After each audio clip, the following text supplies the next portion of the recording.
Hello and welcome back to the Sex and Healing podcast. I'm your host, Erin Kyna, and thank you so much for joining me as we take this wild ride together through the realms of sex and healing. Today, we're talking about what to do when you're reevaluating everything.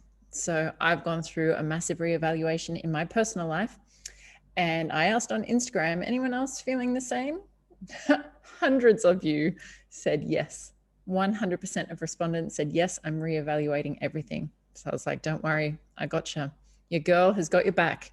She's here with a podcast to help you know what to do and help you navigate these moments where you're reevaluating everything.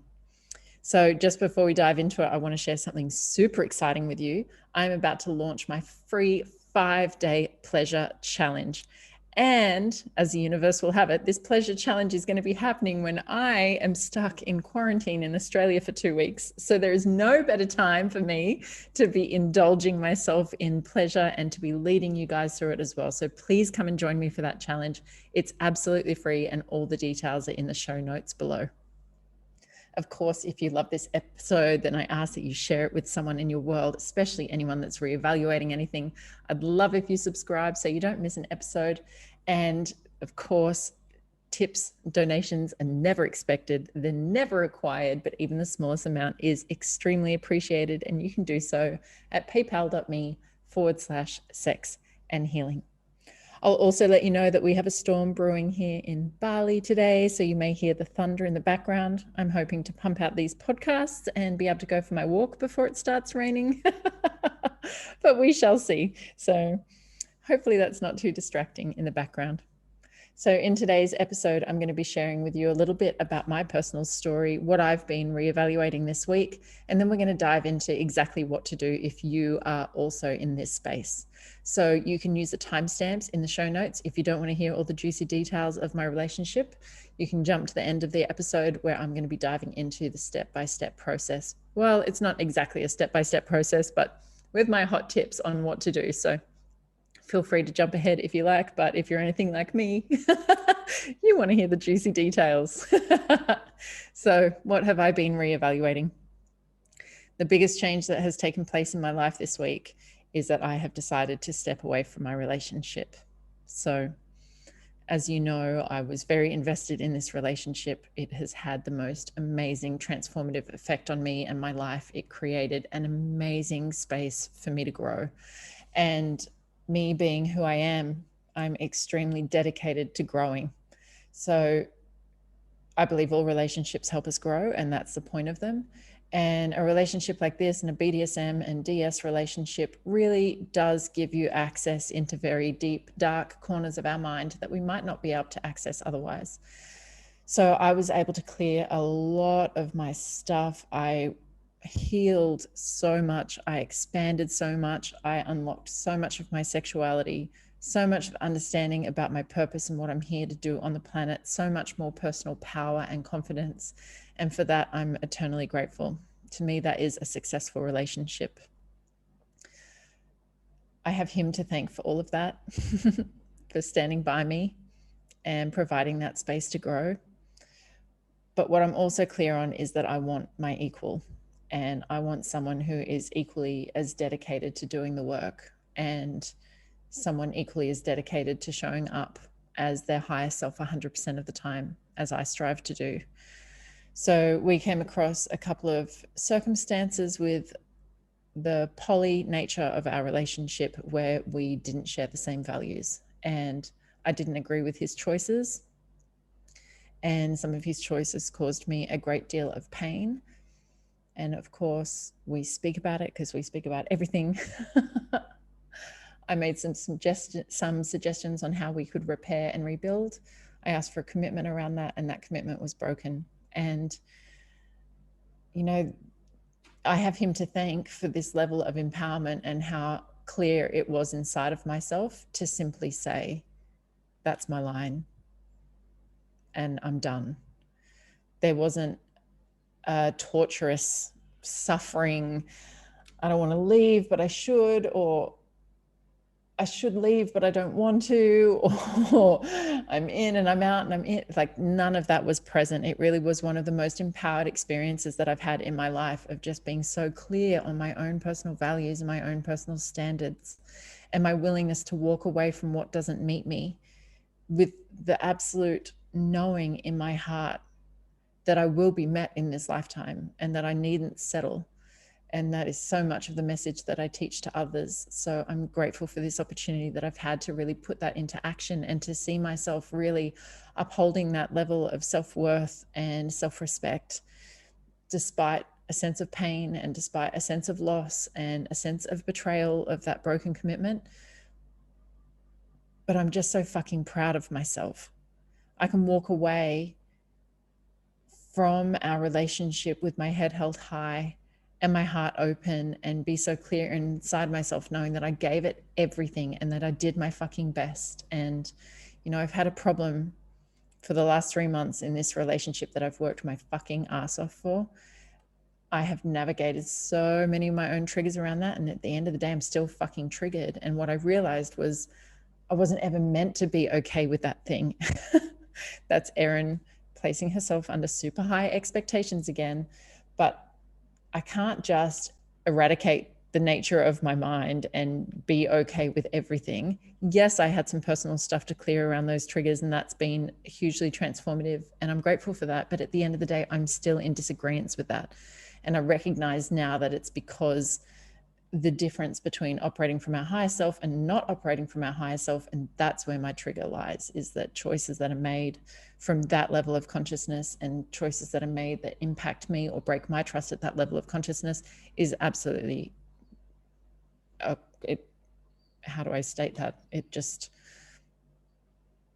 doesn't meet my standard. And I've never tried to control or to stop him from doing what's right for him. I've never inflicted my rules and values upon him. I've simply stated what's right for me, what's important for me. And if we don't meet on that, then we're not compatible in a relationship. For me, everything needs to be of exceptionally high standard. I'm that kind of person within myself, but I'm also so energetically sensitive, and I'm so aware of what's happening, that every link in the chain needs to be of that exceptional standard.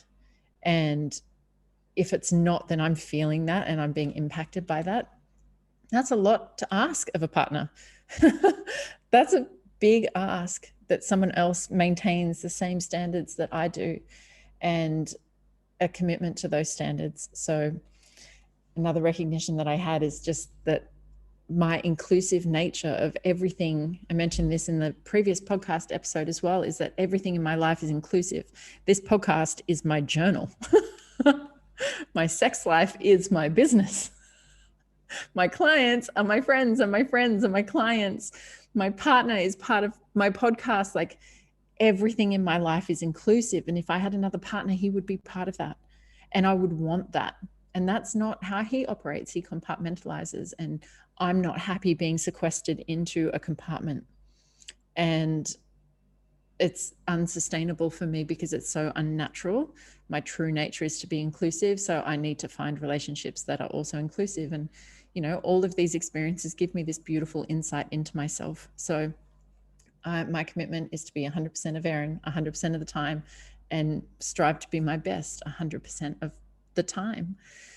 So, you know, I'm walking away so much greater, so much more of a woman, with so much more to give, and so much more clarity inside of myself.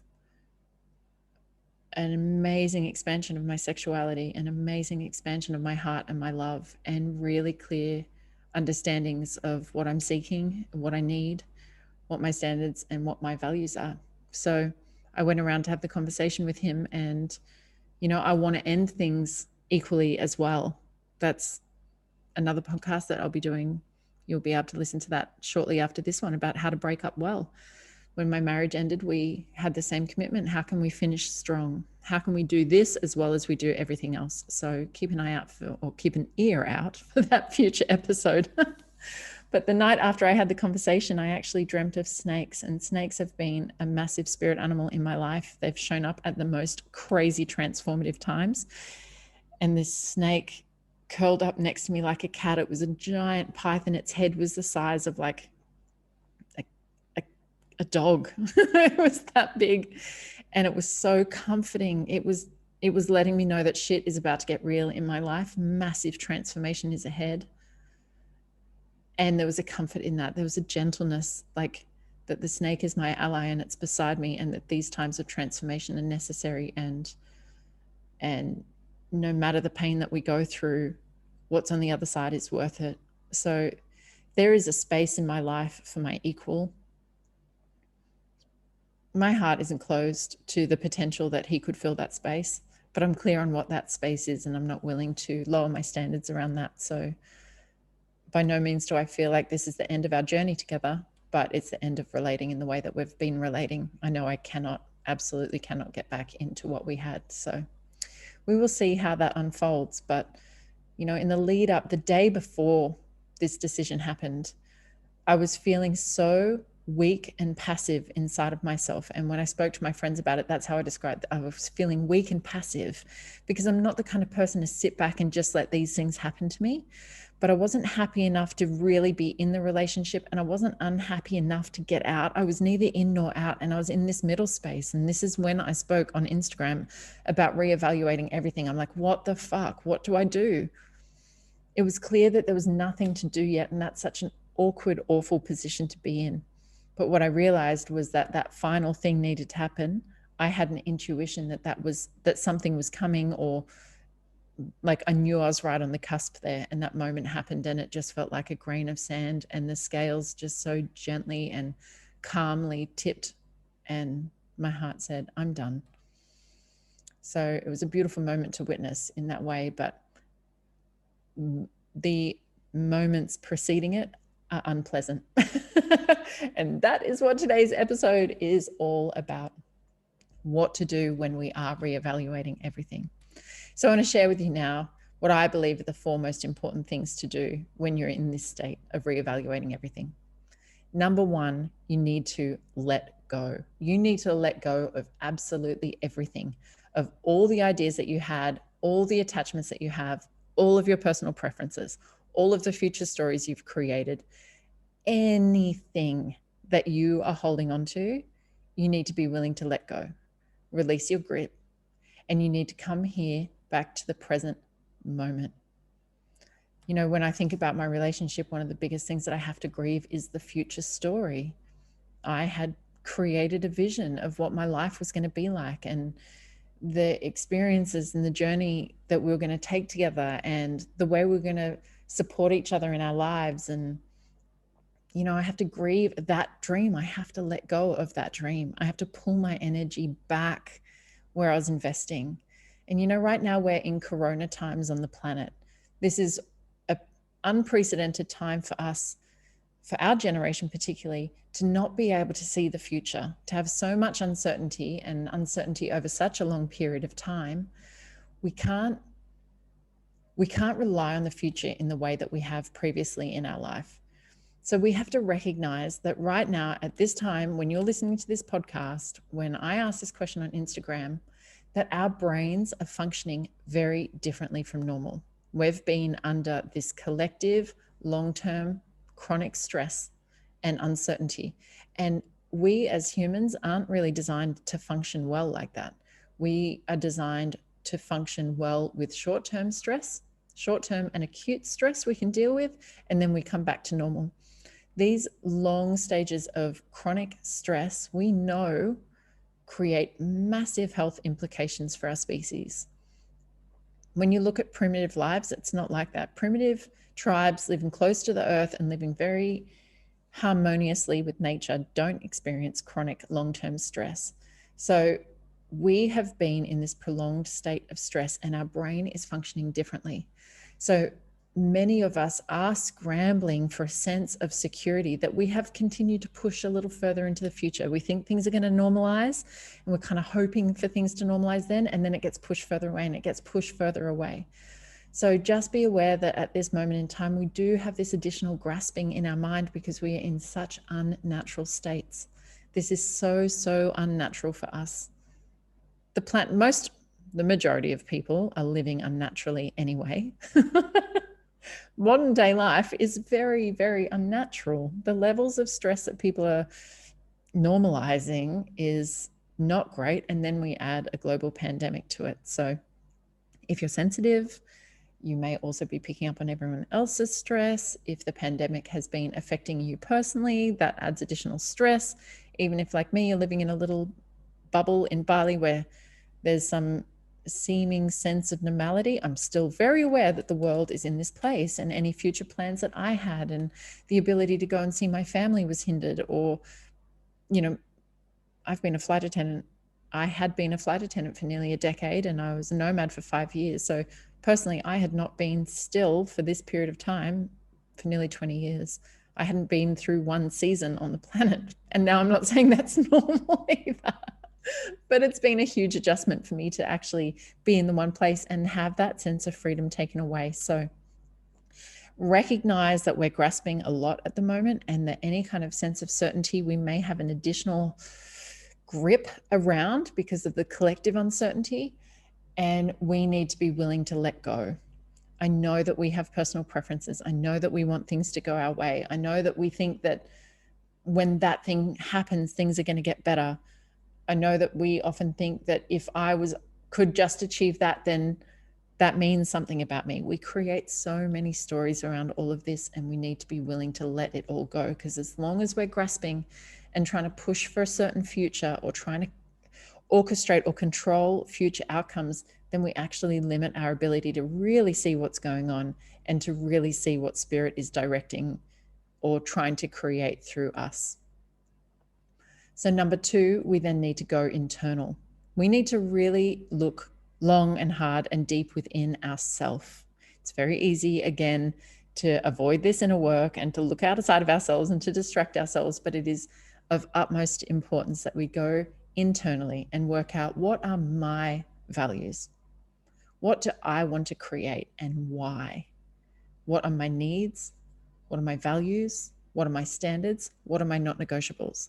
So if you're reevaluating work, or if you're reevaluating relationships, or you're reevaluating where you're living on the planet, then come back and ask yourself, why do I want that thing? Why do I want things to go this way? If I could have anything at all, what is it that I would want? So for me, in my personal situation, I had to come back in and say, what were my relationship standards? What kind of relationship do I want to create for myself? What kind of dynamic, polydynamic or dominant and submissive dynamic do I want to create for myself? If I'm to have a family, what do I want that to look like? Once we get really clear on our internal values and the reason behind that, I want that because I'm trying to find this feeling. For me, my relationship, I want to feel safety. I want to feel like that person's got my back no matter what. I want to feel like I can rely on that person and that they're trustworthy. Why do I want all that? Because I want to feel safe in the world. So when I come down to that why, I come down to my very core value, which is safety. Safety is something that I haven't known much of on this planet. I have unfortunately experienced a lot of adverse situations and abusive situations in my life.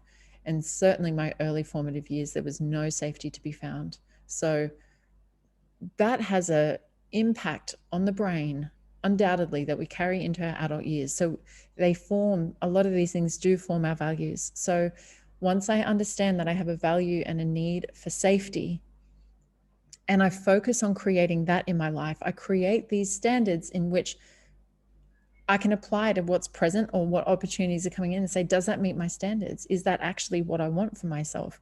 And it makes it very easy to discern what's not for us, as well as be able to create and manifest what is.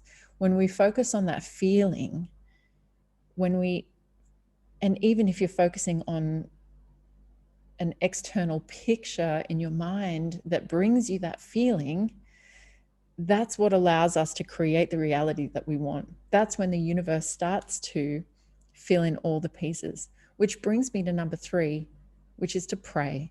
Now, not everyone's going to pray. Not everyone's going to have a connection with praying. And I completely understand that. So I would reframe that for those of you that don't have a connection with prayer yourself. And that would be to focus on that which you want, and to also align that with or to bolster that with a positive emotion.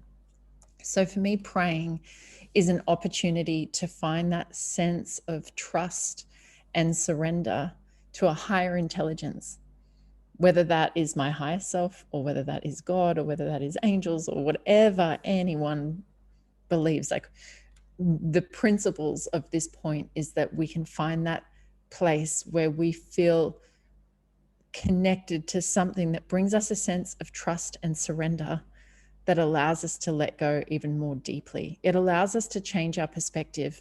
So if we're in fear and doubt and lack, and we're clinging and we're holding on and we're suffering in that state, for me, prayer is one of the most powerful things that we can do to shift that perspective. And I literally just close my eyes and hold my heart, and now I'll give you an example of how I pray. I pray to the beloved Creator, whatever that looks like. And I say, thank you so much for my life. And thank you so much for this amazing opportunity and relationship that you brought me. You've never let me down. And I just ask that you help me align with what is highest and best for everyone involved. I ask that you bring me the love that I'm seeking, my equal, my partner in life. I ask that you help me let go of what's not for me and what's no longer aligned. And I ask that you flood this space with love and compassion and grace to navigate the pain that is inevitable right now. Whatever you ask of me, the answer is always yes. I love you. Amen. So that is an example of how I pray.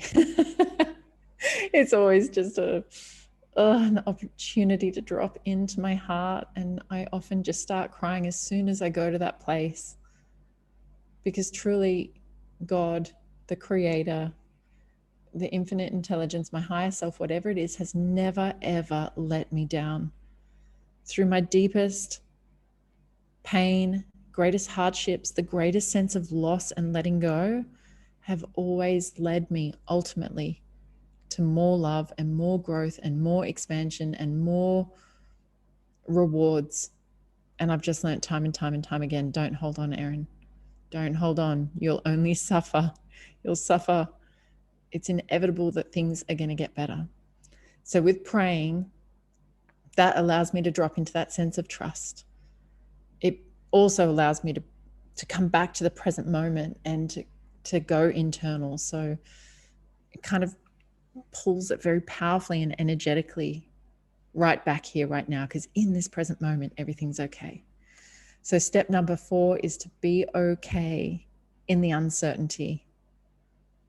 That is so uncomfortable. That was that weak and passive feeling. I didn't want to be there. I wanted to know. I wanted to be in or out.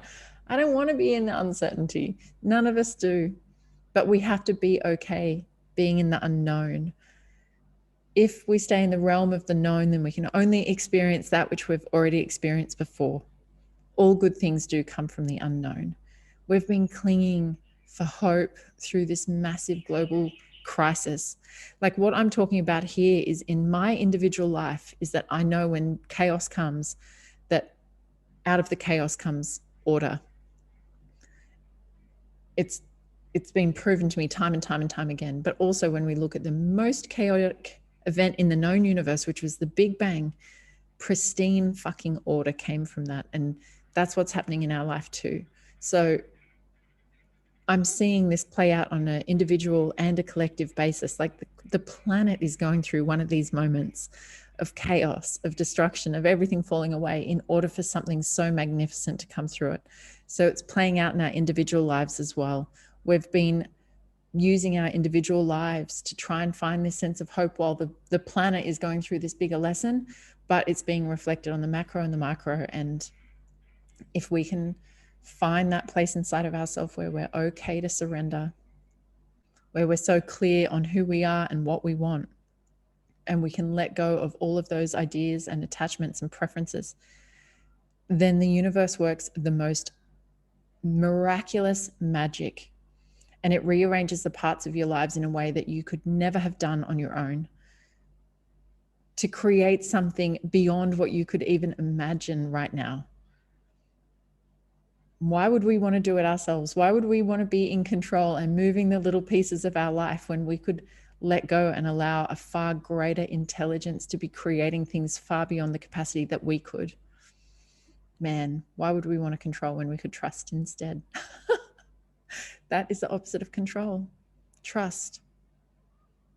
Trusting yourself, trusting in the wisdom of life itself, and knowing that all good things are coming. Life only ever gets better and better and better. As long as you're doing the work, of course. Do the work. It pays off, I promise. So in summary, very, very simply, let go, my friends. Let go of the striving and the trying and the attachment and the preferences. Go inside yourself, deeply inside yourself. Pray. Pray with your heart for the trust and the surrender. And then know that everything is okay. In this moment, right now, we're okay. Every single one of us. Every single time we tune into this present moment of now, everything is okay. So I hope you have enjoyed this episode, my loves. I hope it brings you some peace. Of course, I'd love to hear from you. Please share on Instagram. Ask me any questions. Share this episode with someone that you loved. Make sure you subscribe. And until next time, laugh loud and fuck louder.